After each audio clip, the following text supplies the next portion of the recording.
over the year, its differences from apparent solar time would have a mean of 0. So it's nominal, guys. I think let's wrap It's it up. nominal. Stay here. So what they're saying, Snacks, is time is the sun, the movement of the sun, basically what I understood there. 2 types of solar time, reconciliating it in the medieval sense. We're medievally reconciliating. You can use a little formula to reconcile one's made-up time with another made-up time. Made up time. No, yeah, I like that. So basically, is it like noon in a time zone compared to noon on your specific where the sun's 90 degrees overhead, roughly?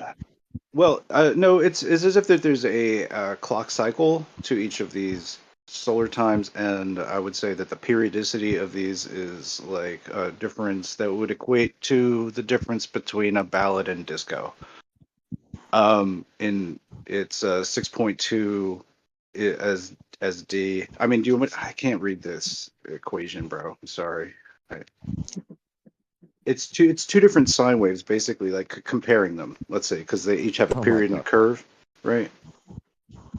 It's like effectively like just comparing like 2 tones would give you like a cycle, and then you're like you can set a clock to that because it's got a duration. Yeah. Okay. So does it have to do with it? Cycle? Sorry, go ahead, Don. Basically, standardized approximate mean solar time, which is then an average that is more like 7.65 sine D plus 9.863 sine in parentheses 2D plus 3. It doesn't even matter. Anyway, they're different. One's longer than the other. Are they both Roman? I think that's my next question. The average one is longer. Do you know why they have to average it, though?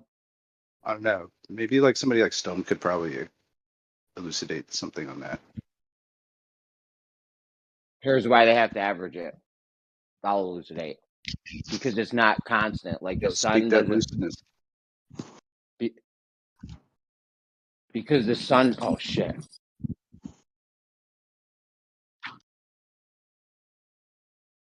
Because the sun doesn't move. Oh Jesus Christ, man. So that I'm right now. Back. Yeah, sick. Okay. Anybody? Any other lucid thoughts? Jeremy has spelled his McDonald's. Yeah. When you said that over a period of a year, the average, like they would be aligned on what, like whatever that start of the year is, they would be out of sync until that point again the next year. Then. Are we doing leap year in some way because of this equation of time? Yeah, well, look, it's very simple, right? It's based on the sun, and it's not exactly 24 hours. So that's all there is to it. They just add every 4 years. Yeah. They add a day on February. That's it. Because it's not exactly 24 hours. It's that simple. Makes a lot of sense to me. There are other reasons as well as to why they do that. There are other reasons as to why they do that, because it has to do with numerology and other things. The entire Gregorian calendar has to do with that. I'll talk about this some other day because I have my own, research on this as well. So yeah, it has something to do with I think we could probably segue into Ptolemaic epicycles from here, because it appears that there is an equation of the center and the equation of the equinoxes as defined in an epicycle. So there's like a deferent and a There's basically 2 components, because from any particular sighting, any geographical coordinate, that you're going to have a maximum and minimum of the year, which is going to be dependent on its placement. Also, it has to do with the zodiac. It has to do with the zodiac as well. Yeah, it has to do with cartoons too. But yeah, the zodiac plays a part, obviously, yes. Huge part. Yeah, that's what I was going to say, Snacks. That's why they have to average it, because the sun doesn't move at 15 degrees per hour. Like, that's not a thing. It doesn't just do that all the time.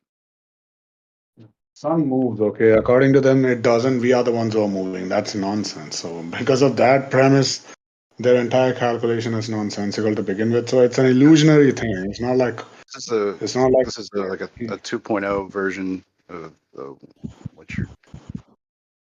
kind of hinting at here, but well, I don't know. The Globers don't say it's illusionary. The Globers say that the sun actually slows down and speeds up.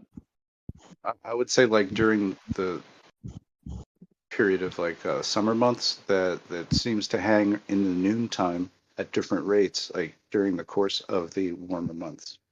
I think there's many cycles. Jeremy, the thing is, it's not the sun which is moving, right? It's us. So according to them, it's us. So, the time is basically an illusion, right? They created it. So just because the earth is moving, so that's the thing. Time doesn't exist. Yeah. Jeremy, real quick. If you're talking about the units, 15 degrees per hour, it wouldn't be the 15 degrees per hour that changes. It would be the definition of an hour related to angle travel in the sky. Is what's being it's the degrees per hour. The globe model claims that the degrees per hour in the subsolar point, that speed changes. That's the globe claim. Right. So since we can't change the rate of the sun across the sky, you adjust the hours using this equation, it sounds like, to make it average out and still be consistent enough for planning things. Like it's just a watch sync.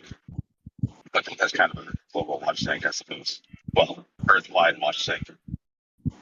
Well, no, I mean, I think it's basically different conventions of tabulating it, because one of them really seems to have, like, it's got more to do with the Ptolemaic, and then that itself would probably relate more, like, to the Tycho Brahean. Nobody says that way of things. With the deferent and epicycle. Okay, like, there's a way that this is calculated, basically. Look, let's keep in mind, guys, that the ancients, had the star movements figured out like 2,200 years ago at the minimum. We have the Antikythera mechanism as proof of that. So this is hardly like something that they didn't know, right? They knew the movement of the heavenly bodies. That's simple. Shall I continue on reading the Wikipedia scriptures? Oh, sorry, did I interrupt you? My bad. I mean, no, I'm just saying I could enter early astronomy and then the modern period. We can see that. I think want that to these hear are just Jeremy's reaction to what this equation could mean or could be used for. I don't know, but I'd like to see if it changes on a Foucault pendulum. So if we're not rotating at 15 degrees per hour, then the Foucault pendulum, the gyro, all this shit should read that, right? If that's changing,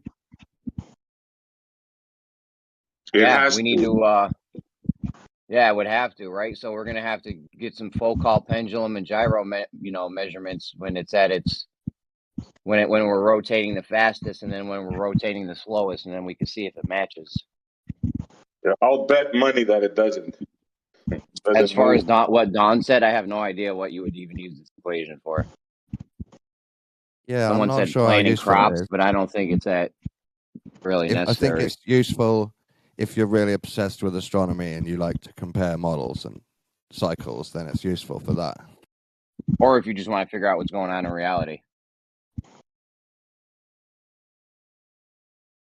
No, because they're just two different types of sun clock cycles, so it's not even that different. You wouldn't even need that equation unless you're really into it.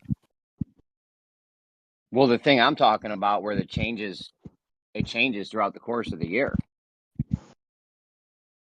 It's just something that's happening in reality, supposedly. Right. So. Yeah, there's a physical change of the spin, maybe. Does the Wikipedia say it all? Like, this is used by these folks to account for this so they can do that at all? That particular formulation of words real quick. Yeah, I still don't understand this whole equation of time thing, but it sounded like it was. I always thought it was based on the changing of the sun speed, but I don't know. Does that have anything to do with that, Snacks, or no? The perihelion and aphelion? Well, it's interesting that you mentioned that, Jeremy, because in this... Oh, excuse me, Don. In the 1672-73, John Flintsteed, who later became the Astronomer Royal of the Royal Greenwich Observatory, these appear to have been the first essentially correct tables that gave today's mean of meantime. Previously, as noted above, the sign of the equation was always positive, and that it was always set to 0, and that the apparent time of the sunrise was earliest relative to the clock time of sunrise, close parenthesis. That's long enough to be a freaking paragraph. Flamsteed adopted the convention of tabulating and naming the correction in the sense that it was then to be applied to the apparent time given to mean time. So then, yes. Have you guys seen the Egyptian sun clock? I just posted it. Have a look. I was just trying to say they are connected, Jeremy, because it's trying to read cycles of different movements in nature. But the fact that lots of different cycles are showing up and people are having to make up their own time methods, that means we still need to keep studying these movements. People have been equating the sun with time from the beginning. There's no escaping it. That's why they always have to change the calendars, right? Even though they have their atomic clocks that they claim time is, when it comes down to it, it always comes up to the sun. And Who's trying to escape it? I'll talk about this. I have my own thing as well. I'm tired right now. So what they actually mean when they talk about time, like there are multiple different representations of time in mythology. Like there's Chronos in Greek myth, and then there's Zurwan in Iranian myth, and then there's even all these entities. Time is basically God in their culture. You know what I mean? Like even in Christianity, God doesn't talk about time because God is time itself. So time. And like you said, it's actually the sun that they're referring to. So, Yeah, what is a day? When I tell you a day, right? What is a day? What do you think of when the sun comes? It's the rising and setting of the sun. That's it. So exactly. Yeah. And the picture that you posted, it's basically a reference to Christianity. We still use the word, amen, in Christianity, like, to each other. That is actually rooted in ancient Egypt because they used to worship the sun god as Amen or Amun Ra or something like that. So that's what they used to call it. See, I don't think of that when you say what's a day. I would say 24 hours because today at noon, and then if one day goes by, it's going to be noon tomorrow. Yeah, well, I would say one cycle of the sun. Yeah. 24 hours doesn't exist. Amun Ra or something. Yeah, exactly. So 24 hours doesn't exist, right? It's just an imaginary idea. That's exactly what it is. Yeah, but it's not once. But it's not. It's a day and night cycle from day to day again, right? That whole period. No, from sunrise to sunrise again. That's one full cycle. Yeah, it's the sun. Because the time is basically the sun, and sun is God. And Christianity basically is rooted in ancient sun worship that is actually Egyptian by origin, as far back as we can go. What's the Wikipedia page say about the sun god? Amun Ra, or Amun Ra. It's actually Amun Ra. That's what they used to call it. That was a joke. Well, the Greeks renamed it Helios. Apollo? It was Apollo, right? Apollo was the sun god. Was Apollo, wasn't it? No, Helios. Helios means sun. You pretty much. In Greek. So I'll post you a picture of it. Okay, but according to the measurements. Go ahead, guys. Go ahead. Sorry, I'm just gonna bite my sleeve. It's fine. You go.